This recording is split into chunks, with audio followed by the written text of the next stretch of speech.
పావని గౌడ్ కవితక్క విడిచిన బాణం అంటే ఏమంటారు అనుకోండి? కవితక్క విడిచిన బాణమే అనుకోండి, బాపు కేసీఆర్ గారు విడిచిన బాణమే అనుకోండి, కేటీఆర్ అన్న విడిచిన బాణమే అనుకోండి, హరీష్ అన్న విడిచిన బాణమే అనుకోండి, ప్రజల పక్షాన ప్రజల కోసం కొట్లాడుతున్న గొంతుక అనుకోండి, ఏదైనా అనుకోండి. పదవి కోసం ప్రజలను అడ్డం పెట్టుకుంటుందంటే ఏమంటారు? పదవిలు అనేవి శాశ్వతం కాదు అని నమ్ముకుంటా. ప్రజలు శాశ్వతము, పేరు శాశ్వతము.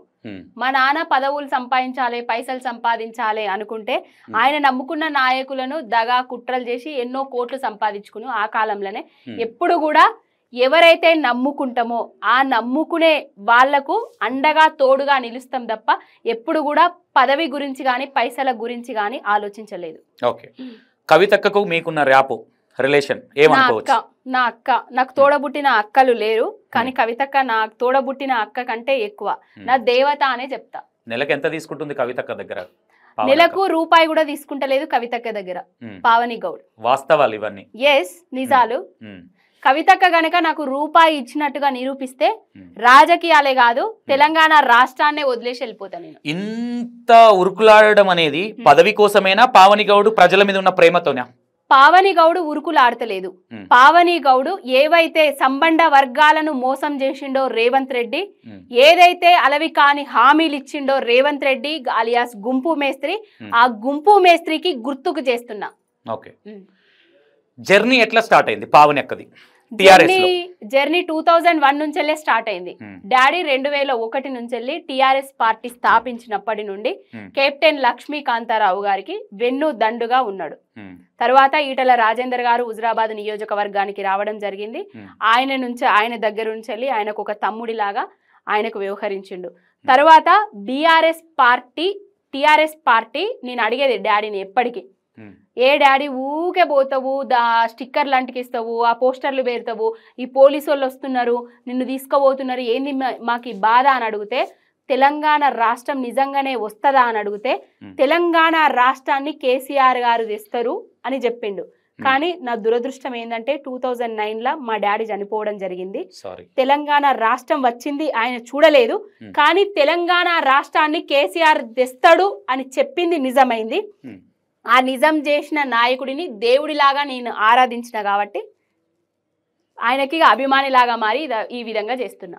ఒక మాట అడుగుతాక, బయట జరుగుతున్న డిస్కషన్స్ ఇవి.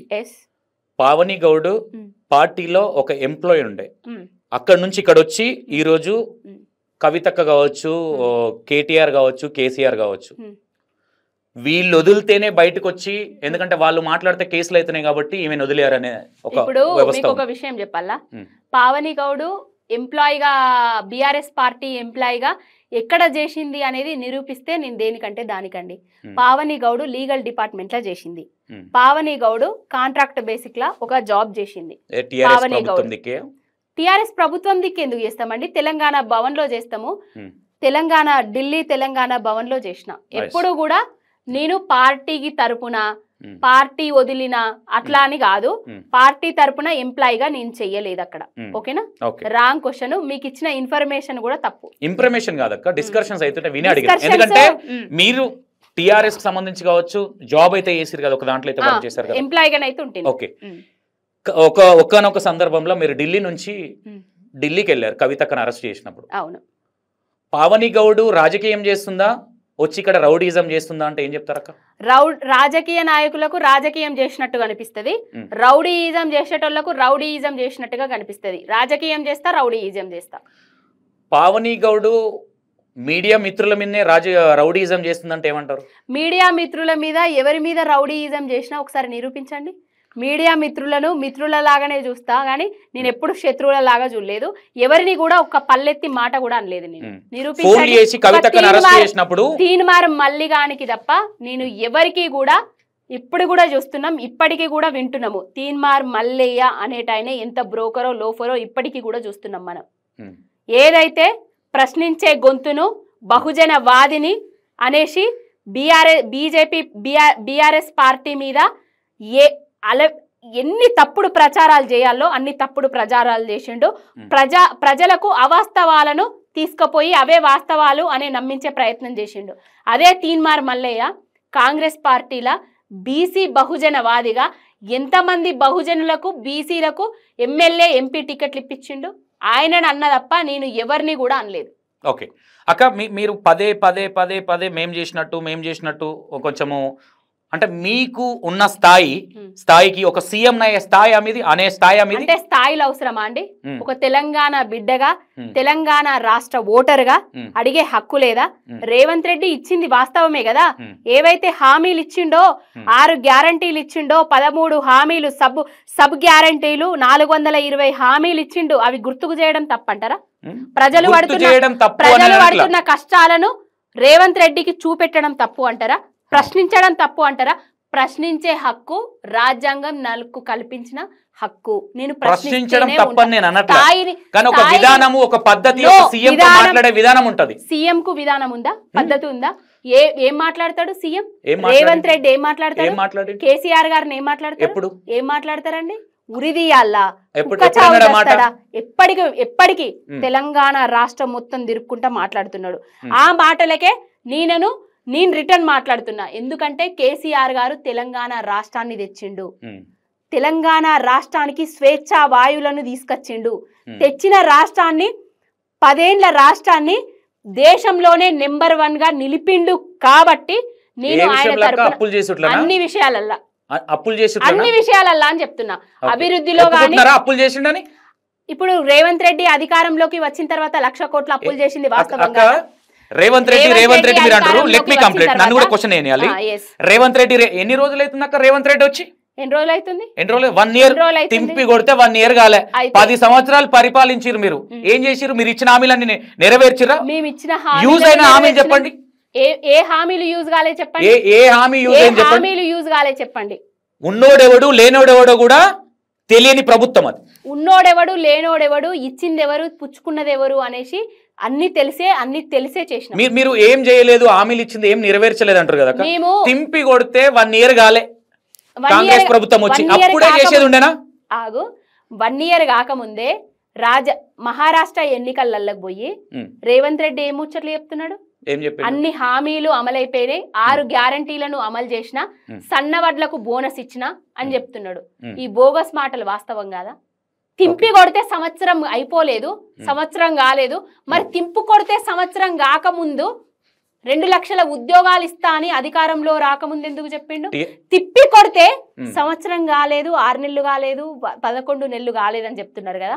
50,000 ఉద్యోగాలు ఇచ్చినా అని ఎట్లా చెప్తున్నారండి? ఉద్యోగాలు ఇయ్యలే. ఎక్కడిచ్చిండు? మొన్న ఎగ్జామ్స్ ఏం చేసిండు? ఎక్కడిచ్చిండు? వచ్చిన కాడికి ఇచ్చిండు కదా. అంటే ఉద్యోగాల జాతర అని పెట్టుకున్న రేవంత్ రెడ్డి గారిని నెగటివ్ చూపించి మళ్ళీ కుర్చీ గుంజుకోవాలన్న ఆలోచన ఏదైనా ఉందా? కుర్చీ గుంజుకోవాల్సిన అవసరం మాకు లేదు. కుర్చీ గుంజుకోవాల్సిన అవసరం మాకు లేకుండానే కాంగ్రెస్ నాయకులే ఎవరో ఒకరు ఆయన కుర్చీని గుంజుకుంటారు. అది కాంగ్రెస్ ప్రభుత్వానికి మేమెందుకు అవుతామండి? వాళ్ళే అవుతారు. ఇప్పుడు రేవంత్ రెడ్డిని సీఎం మార్పు అని పెడితే ఎవరైనా మంత్రులు కానీ ఎమ్మెల్యేలు కానీ కార్యకర్త కానీ బహిరంగ వచ్చి ఖండించిన సంఘటనలు మనం చూసినామా? ఆయన కుర్చీ కోసం వాళ్ళే చూస్తున్నారు. ఆ కుర్చీల కుమ్ములాటలతోటి వాళ్ళు రాజకీయాలు చేస్తున్నారు తప్ప ప్రజలకు ఇచ్చిన హామీలను గ్యారంటీలను మరిచిపోయిండ్రు. అటెన్షన్ డైవర్షన్ పాలిటిక్స్ చేస్తున్నారు. ప్రజల తరపున తెలంగాణ రాష్ట్రం తరపున తెలంగాణ ప్రజల మీద ప్రేమ ఉన్నది కాబట్టి మేము ప్రజల తరపున కొట్లాడుతున్నాము. అయ్యో మేము తెచ్చిన తెలంగాణ కేసీఆర్ గారు లేకుండా కబంధ హస్తాలకు పోయి కాంగ్రెస్ పరిపాలన వచ్చి ఆగమైతుంది అనే వైఖరి ఆగమైతుంది అని మేము ప్రజల పక్షాన కొట్లాడుతున్నాం, ఏడుస్తున్నాం. మూడోసారి కూడా మీ ప్రభుత్వం వస్తే రౌడీ రాజకీయాలు కాకపోనాక మూడోసారి మా ప్రభుత్వం వస్తే తెలంగాణ రాష్ట్రం వేరే లెవెల్ ఉంటుండే. వేరే లెవెల్ ఉండకపోతుండే, రౌడీ రాజకీయాలు అవుతుండే. వేరే లెవెల్ ఒప్పుకోవట్లేదు మీరు, అసలు వాస్తవాలు ఒప్పుకోవట్లేదు. అసలు మీకు వాస్తవాలు అవాస్తవాలు. మీ దృష్టిలో రైతు బంధు అనేది ఎవరికి రావాలండి? రైతు బంధు 1 ఎకరం ఉన్నోళ్ళకి వచ్చింది, 100 ఎకరాలు ఉన్నోళ్ళకి వచ్చింది. ఉన్నోనికి ఇయ్యాలా లేనోనికి ఇయ్యాలా? రేవంత్ రెడ్డి తీసుకున్నాడు, బట్టి విక్రమార్క తీసుకున్నాడు, పొంగులేటి శ్రీనివాస్ రెడ్డి తీసుకున్నాడు, తీసుకున్నారు. మిస్టేక్ ఎవరు చేశారండి? మిస్టేక్ 100 ఎకరాలు దున్నియడానికి నీకు ఎంత ఖర్చు అవుతుంది? ఎకరం దున్నియడానికి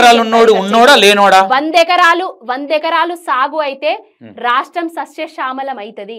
100 ఎకరాలు సాగు అయితే మన జీడిపి ఎట్లా పెరుగుతది ఇవన్నీ ఉద్దేశించి ఇచ్చిండు కేసీఆర్. పెరిగినాయా పెరగలేదా అని మీకే తెలియాలి.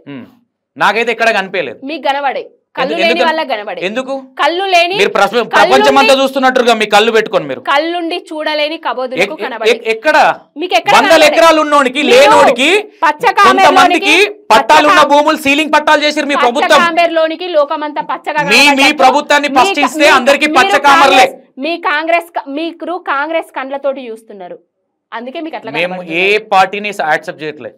కాంగ్రెస్ ప్రభుత్వం వచ్చి 1 year కాలే, ఇంకొంచెం టైం ఇవ్వాలి కాబట్టి ఆ ఉద్దేశంగా ప్రశ్నించట్లా. టైం వచ్చినప్పుడు ప్రశ్నిస్తాం. మీరు మొన్ననే ప్రభుత్వం వచ్చిన తర్వాత మీరు పత్తి చేనులో నిలబడతారు, కాల్వలకు వెళ్తారు. అంతకన్నా ముందు మొత్తం ఏదో సముద్రాలు పోయినట్టు చిన్న చిన్న రైతులను మొత్తం సర్వనాశనం అయ్యారు. పట్టా భూములని సీలింగ్ పట్టాలు చేసింది మీ ప్రభుత్వం.